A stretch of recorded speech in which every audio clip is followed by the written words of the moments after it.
Hello and welcome to this latest EEMA interview.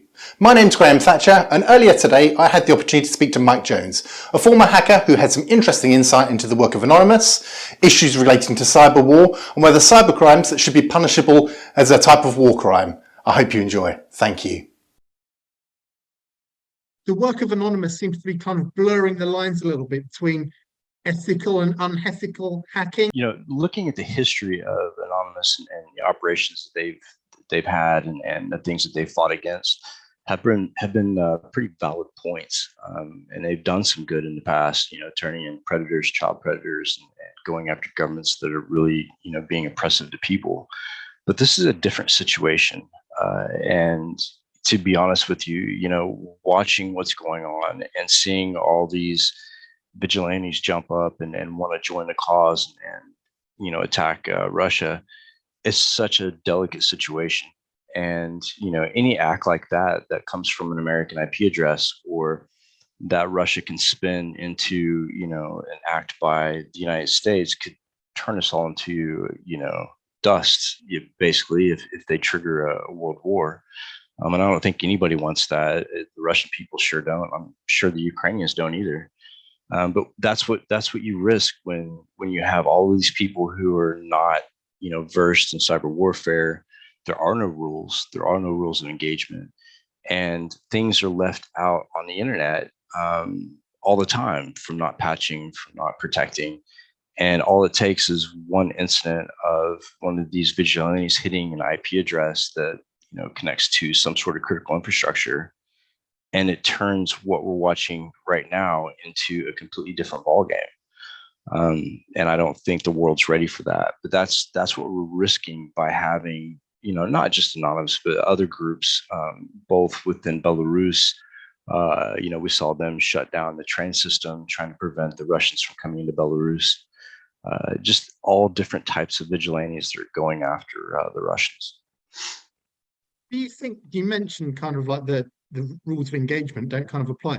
Do you think we do need to kind of rewrite the rules of engagement to include cyber war? We tried that. Obama, when he was in office, pretty much laid the line in the sand and said any attack on critical infrastructure would be an act of war. However, we haven't had the administration in the U.S. that would solidly back that. And another part that we have trouble with is attribution, right? So, attribution is not something that is easy to solve. And once you do solve it, is that still going on? Is it still pertinent to the situation? And what can we do about it? But with this situation with Russia and Putin basically saying we are going to attack the U.S. with a cyber attack, I do think the rules of engagement need to change, because, when you're dragging citizens into your global conflict and your political tensions, that's not fair to the people. We've already seen what Putin's done to his own people, and they don't want this war as much as anybody else. But I do think that there needs to be some sort of agreement globally that you cross a certain threshold, and yes, it is an act of war. But again, with Putin, he's been trying to draw us into this for days now, and every little thing that we do on the U.S. side, he threatens with, well, that's an aggressive move, and Russia will have to respond to it. And our president, he's not the strongest president, so we've been kind of dancing around trying to avoid making President Putin upset. And I don't know what's going to change that, and I don't think that Putin is willing to allow that to, simmer down. In terms of, if I switch on the news media right now, it's tanks, it's scenes of death and destruction, it's awful things. You don't see that with the cyber. No. It's the very funny much, thing, is it happening? Is it not happening? I think I said to you in a message, like, are both sides holding back on their kind of big cyber artillery? Is it? I don't think that they're holding back. I think that what's going on is going on in the background.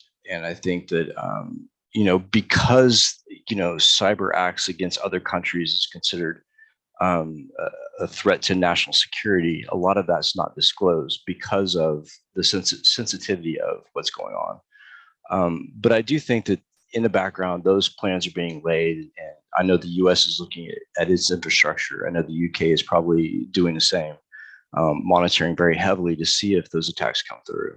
When those attacks do come through, I can tell you that if it affects the critical infrastructure of the U.S., specifically the grid, and people lose power, I think that changes the dynamics of the conflict that's going on right now. I think at that point, we may end up in a situation where we can't avoid a world conflict again.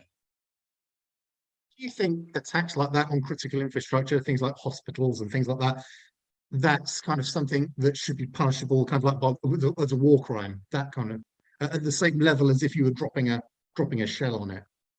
Yeah, I do agree with that. You know, we saw Putin bomb the hospital in Mariupol and claim that, you know, they're using as a military installation. I didn't see any military equipment around there, but you know, same thing. That's a war crime. You know, those are innocent citizens, and those are kids and you know, soon to be mothers. You know, think about an attack on the grid and it shuts down, you know, let's say a hospital.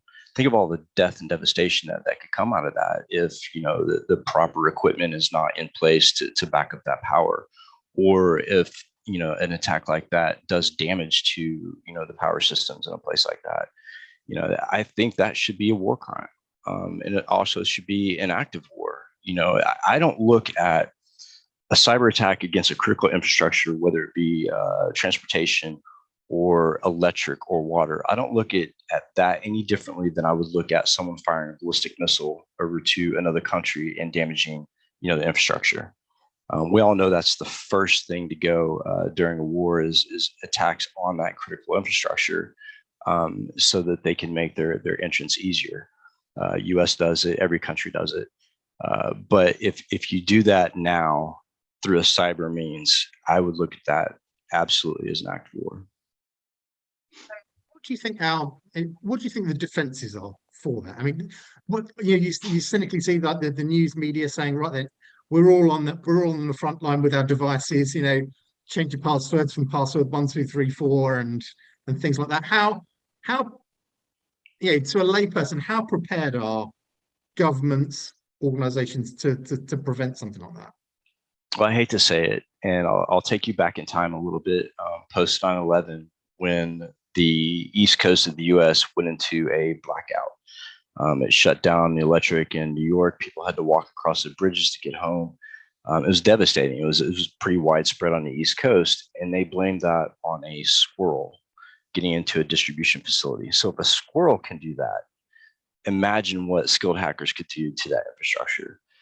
We have CISA in place, and they're looking after the infrastructure, you know, enforcing people to, you know, actually take a look and work hard to patch systems and protect the infrastructure. But I mean, let's be honest, the electric grids, there's 5 total in the US, have been around way before computers have. And, you know, catching up with that technology and getting things to the perfect spot where we need them to be is probably not feasible in the short time. I do know that probably the CIA and NSA are looking very closely at traffic coming towards US. But again, you know, how many actors are in our infrastructure already? You know, we caught Cuba probing around the infrastructure last year, already inside of the infrastructure. So to me, it's just a matter of time. I think the kill switch is there, and I think that Putin is threatening to flip that switch.